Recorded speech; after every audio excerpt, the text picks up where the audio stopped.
How many times it happened that a small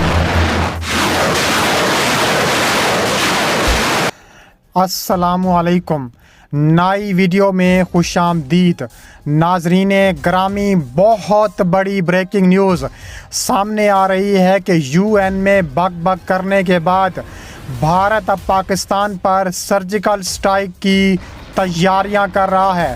پاک فوج سرحد پر ہائی الرٹ، چین پاکستان کے ساتھ کھڑا ہو گیا۔ ویڈیو کی تفصیلات میں آگے بڑھنے سے پہلے ہماری ویڈیو کو لائک کر دیں، چینل کو سبسکرائب کر کے بیل آئیکن پر ضرور کلک کر دیں۔ ناظرین گرامی، بہت بڑی بریکنگ نیوز سامنے آ رہی ہے کہ یو این میں ایس جے شنکر پتیسے کے منہ والے کا بک بک کرنے کے بعد اب پاکستان پر بھارت سرجیکل اسٹرائیک کرنے والا ہے، یہ کہنا ہے بھارتی صحافی کا۔ بھارتی صحافی کا مزید کہنا تھا کہ پاکستان پر بھارت جلد سرجیکل اسٹرائیک کرے گا اور پاکستان کی آزاد کشمیر کو بھارت کا حصہ بنانے کے لیے مودی تیار ہے، مودی کی ٹیم تیار ہے۔ اس نے کہا ہے کہ مودی کی فوج تیار ہے۔ اس کے علاوہ لائن آف کنٹرول اور بھارتی فورسز کی جانب سے بلا اشتعال فائرنگ بھی شروع ہو چکی ہے۔ آئی ایس پی آر کے بیان کے مطابق پاکستانی فورسز نے اس کی جوابی کارروائی کی، جس سے 3 سے زیادہ بھارتی فوجی جہنم واصل ہوئے۔ کنٹرول لائن پر جاری موت اور تباہی کے وحشیانہ سلسلے کی یہ تازہ ترین ہلاکتیں ہیں۔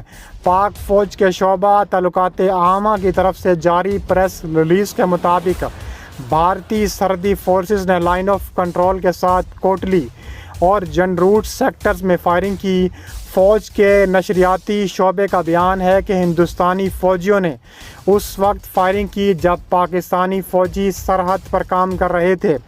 جموں کشمیر کے ضلع راجوری میں لائن آف کنٹرول کے ساتھ پاکستان کی جانب سے جوابی فائرنگ میں ایک بھارتی غیر کمیشن یافتہ فوجی افسر جہنم واصل ہو چکا ہے۔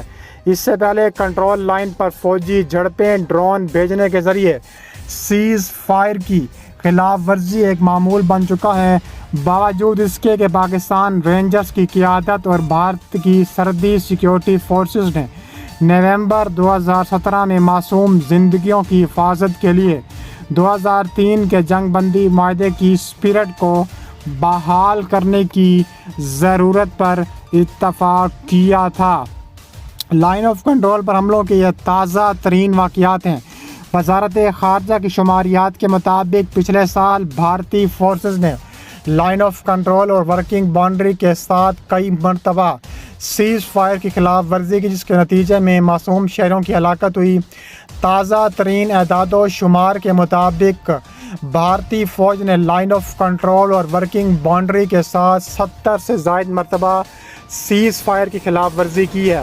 پاکستان اپنے موقف پر قائم ہے کہ بھارت کو 2 پڑوسی ملکوں کے درمیان 2003 کی جنگ بندی معاہدے کا احترام کرنا ہوگا، لائن آف کنٹرول اور ورکنگ باؤنڈری پر امن برقرار رکھنا ہوگا۔ پاکستان نے یہ مطالبہ کیا ہے کہ ہندوستان کی اقوام متحدہ کی سلامتی کونسل کی قراردادوں کے مطابق اقوام متحدہ کو اپنا یو این موجب گروہی مؤثر گروپ برائے بھارت اور پاکستان لازمی کردار ادا کرنے کی اجازت دینی چاہیے۔ لائن آف کنٹرول پر بھارتی جارحیت دونوں ممالک کے درمیان امن کے امکانات کے لیے نقصان دہ ثابت ہوتی ہیں۔ اس کے علاوہ انہوں نے خبردار کیا ہے کہ پاکستان کو اپنی دراندازی کی کوششوں اور جو لوگ مبینہ طور پر بھارتی مقبوضہ کشمیر میں تشدد کو بھڑکا رہے ہیں، ان کو روکنے کی ضرورت ہے۔ ہم جب چاہیں گے ایل او سی کو توڑ سکتے ہیں، اس کے پار جا سکتے ہیں، جب ضروری لگا ہم حملہ بھی کر سکتے ہیں۔ ادھم پور میں ایک 3 اسٹار جنرل نے اپنے اعلیٰ ترین افسر کے اس بیان کے بعد کہا، جس میں کہا گیا تھا کہ فوج کو چین اور پاکستان کے ساتھ 2 طرفہ جنگ کے لیے تیار رہنا چاہیے۔ بھارتی آرمی چیف کے حالیہ بیانات کے بعد سرحد کے ساتھ جاری جھڑپوں میں مزید شدت آئی ہے، جنہوں نے اس ارادے کا اظہار کیا تھا کہ ان کی فورس پاکستان کے ایٹمی پروگرام کو ایٹمی فریب کہہ سکتی ہے۔ اگر بھارت حکومت اجازت دے تو کسی بھی آپریشن کے لیے سرحد پار کر سکتے ہیں۔ یہ بیان کسی حد تک ان جذبات کی باز گشت ہے جن کی وجہ سے کولڈ سٹارٹ نظریے کی تشکیل ہوئی تھی۔ یہ نظریہ جوابی جوہری حملے کے لیے ضروری حد کو عبور کیے بغیر بھارتی فورسز کی طرف سے پاکستان کے علاقے میں عام حملوں کے لیے کہتا ہے، جہاں بھارتی عوام طور پر ایک کولڈ سٹارٹ نظریے کی وجود سے انکار کرتا ہے، وہیں اس کی خواہش ہے کہ دونوں جانب سے جوہری ہتھیاروں کے استعمال کے بغیر روایتی فوجی طریقوں سے استعمال سے پاکستان کو نقصان پہنچا سکے۔ ہر گزرتے دن کے ساتھ زیادہ سے زیادہ واضح ہوتی جا رہی ہے۔ اس بیان بازی نے ہندوتوا بنیاد پرست بی جے پی کے عروج کے بعد تیزی سے شدت اختیار کی ہے، جس نے ملکی جارحیت کو واضح پیغام دیا ہے۔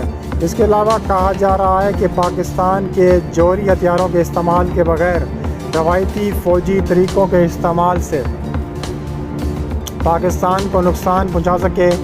ہر گزرتے دن کے ساتھ کہا جا رہا ہے کہ پاکستان کی ملکی وژن کو روکنے کے لیے سرجیکل اسٹرائکس اور پاکستان کو سزا دو کے نعروں کے ساتھ بڑھ رہی ہے۔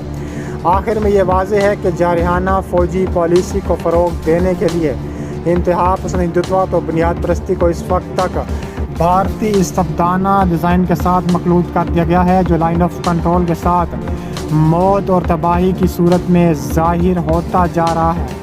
اس کے علاوہ کہا جا رہا ہے کہ وزیر اعظم نے بھارت کو منہ توڑ جواب دیا ہے۔ یہ کہنا ہے پاکستان کے وزیر دفاع خواجہ آصف کی جانب سے۔ انہوں نے کہا ہے کہ پاکستان بھارت کو ہر صورت منہ توڑ جواب آگے دیتا رہے گا۔ وزیر دفاع خواجہ آصف نے مزید کہا ہے کہ وزیر اعظم شہباز شریف نے اقوام متحدہ جنرل اسمبلی میں مقبوضہ کشمیر اور فلسطین کا مقدمہ بھرپور انداز میں لڑا۔ بھارت کو کسی بھی جارحیت کی صورت میں منہ توڑ جواب دینے کا پیغام دے کر پوری قوم کی ترجمانی کی ہے۔ نیو یارک میں وزیر دفاع خواجہ آصف کی پاکستانی کمیونٹی کے ارکان سے ملاقات ہوئی ہے، جس کا اہتمام قونصلیٹ جنرل آف پاکستان کی جانب سے کیا جا رہا تھا۔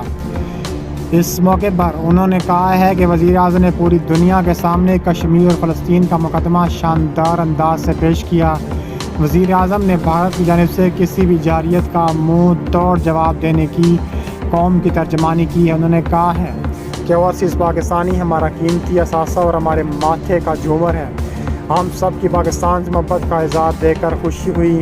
انہوں نے کہا کہ بھارت یہ جان لے کہ پاکستان بھارت کو ہر اس جگہ پر ٹارگٹ کرے گا جہاں وہ پاکستان کو ٹارگٹ کرنے کی کوشش کرے گا۔ ان کا کہنا ہے کہ پاکستان ہر صورت منہ توڑ جواب دینے کی بھرپور صلاحیت رکھتا ہے اور پاکستان ہر صورت بھارت کو عبرت کا نشان بنانے کے لیے تیار بیٹھا ہے۔